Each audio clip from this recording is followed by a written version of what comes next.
रामचंद्र जी बोले, लक्ष्मण, यह स्वप्न अच्छा नहीं है, कोई भीषण कुसमाचार सुनाई देगा।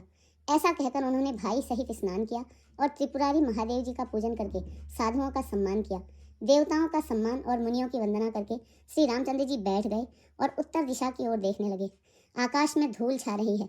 बहुत से पक्षी और पशु व्याकुल होकर भागे हुए प्रभु के आश्रम को आ रहे हैं। तुलसीदास जी कहते हैं कि प्रभु श्री रामचंद्र जी यह देखकर उठे और सोचने लगे कि क्या कारण है। वे चित्त में आश्चर्य युक्त हो गए। उसी समय कोल भीलों ने आकर सब समाचार कहे। तुलसीदास जी कहते हैं कि सुंदर मंगल वचन सुनते ही श्री राम जी के मन में बड़ा आनंद हुआ। शरीर में पुलकावली छा गई और शरद ऋतु के कमल के समान नेत्र प्रेमाश्रुओं से भर गए। सीतापति श्री रामचंद्र जी पुनः सोच के वश हो गए कि भरत के आने का क्या कारण है।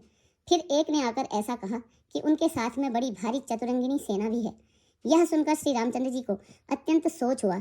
इधर तो पिता के वचन और इधर भाई भरत जी का संकोच। भरत जी के स्वभाव को मन में समझकर तो प्रभु श्री रामचंद्र जी चित्त को ठहराने के लिए कोई स्थान ही नहीं पाते हैं। तब यह जानकर समाधान हो गया कि भरत साधु और सयाने हैं तथा मेरे प्रति आज्ञाकारी हैं। लक्ष्मण जी ने देखा कि प्रभु श्री रामचंद्र जी के हृदय में चिंता है, तो वे समय के अनुसार अपना नीति युक्त विचार कहने लगे। हे स्वामी, आपके बिना ही पूछे मैं कुछ कहता हूँ। सेवक समय पर ढिठाई करने से ढीठ नहीं समझा जाता, अर्थात आप पूछें तब मैं कहूँ, ऐसा अवसर नहीं है, इसीलिए यह मेरा कहना ढिठाई नहीं होगा।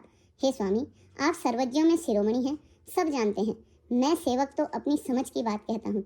हे नाथ, आप परम सुहृद अर्थात बिना ही कारण परम हित करने वाले, सरल हृदय तथा शील और स्नेह के भंडार हैं।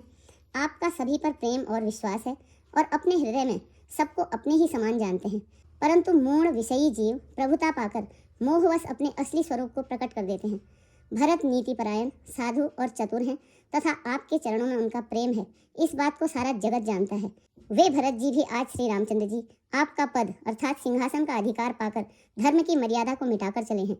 कुटिल खोटे भाई भरत कुसमय देखकर और यह जानकर कि आप वनवास में अकेले और असहाय हैं, अपने मन में बुरा विचार करके समाज जोड़कर राज्य को निष्कंटक करने के लिए करोड़ों प्रकार की कुटिलताएं रचकर सेना बटोरकर दोनों भाई आए हैं।